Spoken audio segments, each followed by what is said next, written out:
হালকা শীতের নরম দুপুরে স্বাগত জানাই সমস্ত বন্ধুদের। শীতকাল মানেই হরেক ফুলের সমারোহ। সেই রকমই এক নদীর ধারে সবুজের সমারোহ দেখতে বেরিয়ে পড়েছি। তাও আবার কলকাতা থেকে মাত্র ঘন্টাখানেকের দূরত্বে অবস্থিত এত সুন্দর একটি জায়গা, যেখানে সপরিবারে একটা দিন আনন্দ করে কাটিয়ে দিতে পারেন। আজ চলে এসেছি শত বছরের পুরনো আম জাম কাঁঠাল গাছে ভরা অবনীন্দ্রনাথ ঠাকুরের বাগান বাড়িতে। আর এখানে কিভাবে আসবেন, কিরকম খরচ, তার সম্পূর্ণ বিবরণ তুলে ধরব আমার এই ভিডিওর মাধ্যমে।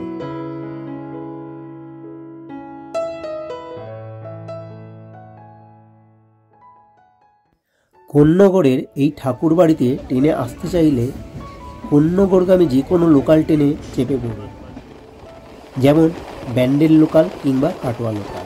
নেমে পড়ুন কোন্নগর স্টেশনে। স্টেশনের বাইরে বেরোলেই চোখে পড়বে অসংখ্য অটো ও টোটো। মাথাপিছু 10 টাকা ভাড়ায় পৌঁছে দেবে অবনীন্দ্রনাথ ঠাকুরের বাগান বাড়ির গেটের সামনে। যেতে সময় লাগবে মিনিট 10। আর যদি আমাদের মতো বাই রুট আসতে চান, কলকাতার দিক থেকে এলে সেকেন্ড ব্রিজ পেরিয়ে সাঁতরাগাছি কোনা এক্সপ্রেসওয়ে দিয়ে বেরিয়ে পড়ুন দিল্লি রোড বা NH6-এ। আর হাওড়ার দিক থেকে গেলে আপনি দাসনগর থেকে CTI হয়ে কোনার উপর দিয়ে গিয়ে মিশতে পারেন দিল্লি রোড বা NH6-এ।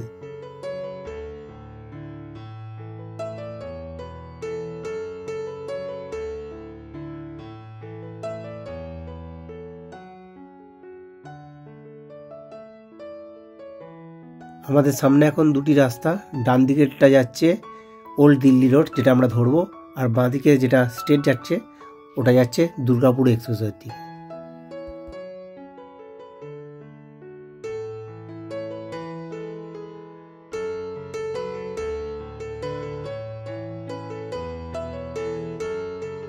বেশ সুন্দর ফাঁকা ফ্লাইওভারের উপর দিয়ে ছুটে চলেছে গাড়ি। এই যে বোর্ডটা দেখা যাচ্ছে, এখান থেকেই একটু এগিয়ে সিগন্যাল থেকে ডান দিক নেব, যেটা কোন্নগর মোড়, ওখান থেকেই চলে যাব। এই ডান দিকে সিগন্যাল থেকে যাব কোন্নগর স্টেশন রোডের দিকে। এই কোন্নগর হাইওয়ে মোড় থেকে স্টেশনের দূরত্ব ওই 4.5-5 কিলোমিটারের মতো।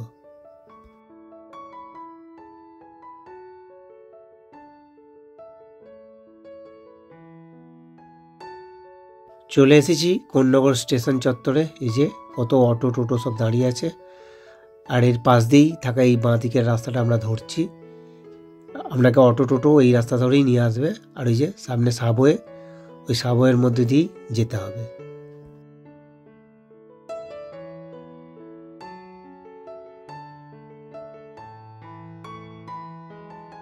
সাবওয়ে থেকে বেরিয়েছি, এই যে বাঁ দিকে যে গাড়িটা টার্ন নিচ্ছে আমরা ওই দিকেই যাব।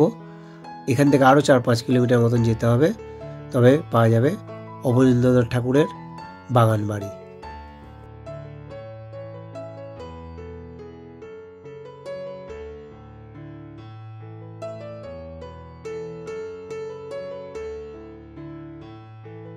রাস্তার উপরেই একটি গেট করা রয়েছে অবনীন্দ্রনাথ ঠাকুরের নামকরণ করে।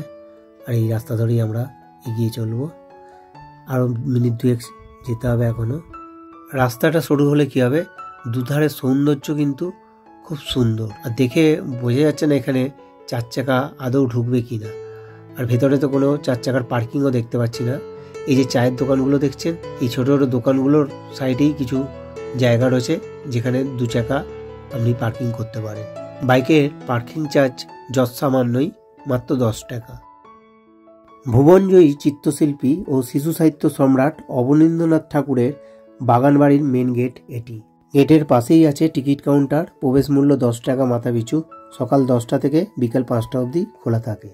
সোম থেকে রবি সপ্তাহ 7 দিনই খোলা থাকে। প্রি ওয়েডিং ফটোশ্যুট সবই করতে দেওয়া হয়। তার এখানে একটা রেট চার্ট দেওয়া আছে, মোটামুটি 2 ঘন্টায় 2000 টাকার মতন পড়ে। গেট দিয়ে প্রবেশ করতেই চোখে পড়ছে রং বেরঙের নানান ফুল গাছ দিয়ে সুন্দরভাবে সাজানো বাগান।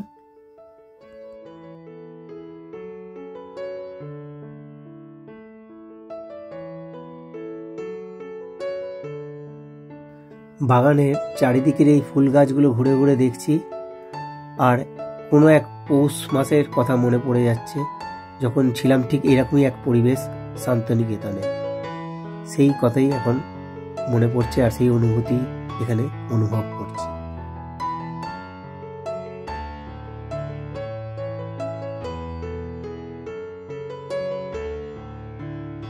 জমিদার বাড়ির এই কড়িবর্গাতে একটা দৃষ্টিনন্দন ভাব আছে। এখানে বিভিন্ন কক্ষ দেখতে পাচ্ছি, যেমন দ্বাররক্ষক, ভাড়ার ঘর, গ্রন্থাগার। একমাত্র গ্রন্থাগারটি দেখছি জনসাধারণের প্রবেশাধিকার আছে। এখানে অবনীন্দ্রনাথ ঠাকুরের লেখা কিছু বই আছে, অন্যান্য লেখকেরও কিছু বই রাখা আছে।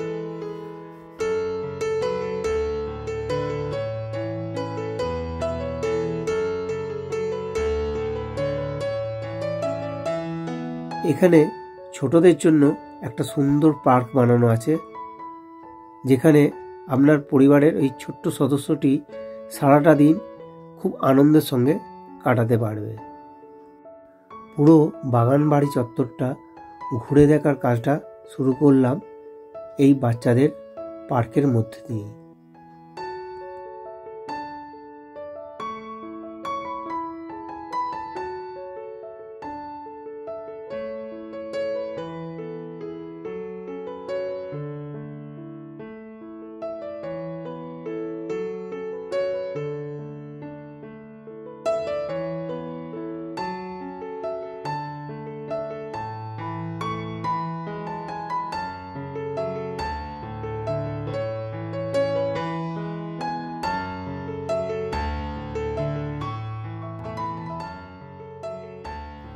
এই হলো সেই বাগান বাড়ি, যেখানে অবনীন্দ্রনাথ ঠাকুর তার শৈশবের বেশ কিছুটা সময় কাটিয়েছেন।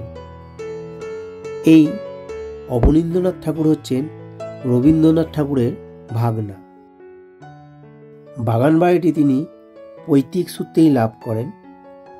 এখন এটি একটি সংগ্রহশালা হিসাবে স্থাপন করা হয়েছে, যেখানে ওনার আঁকা বিভিন্ন চিত্রের রেপ্লিকা রাখা আছে। এছাড়াও ওনার তৈরি আরও কিছু হস্তশিল্পের নিদর্শন রাখা আছে।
এই বাগান বাড়ির সামনে দিয়েই বয়ে চলেছে পবিত্র গঙ্গা নদী, যা এই মেন গেট থেকেই দেখা যাচ্ছে।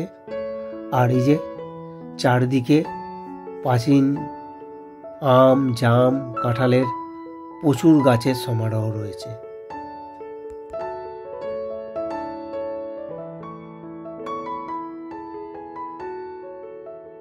এবার পায়ে পায়ে এগিয়ে যাব গঙ্গাবক্ষের দিকে।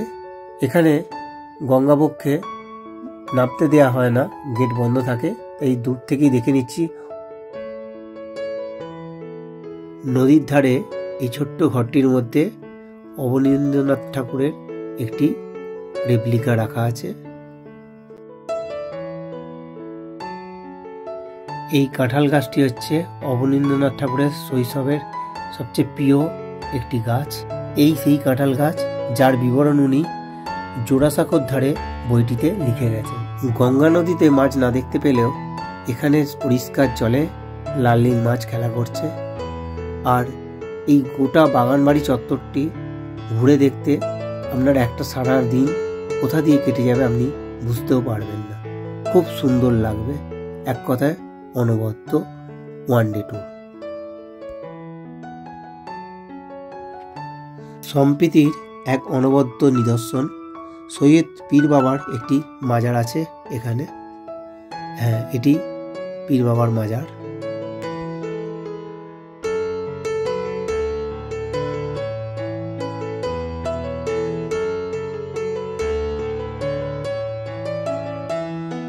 এই 13 বিঘা বাগানবাড়ির ঠিক উল্টো দিকের গঙ্গার ওপারটা হচ্ছে পানিহাটির সোদপুর। শ্বেতসুব্য ইস্কনের মন্দিরটি এখান থেকেও দেখা যাচ্ছে। পানিহাটি থেকে খেয়া পার করেও কোন্নগর ঘাটে পৌঁছে সেখান থেকে টোটো করে চলে আসতে পারেন এই বাগানবাড়িতে।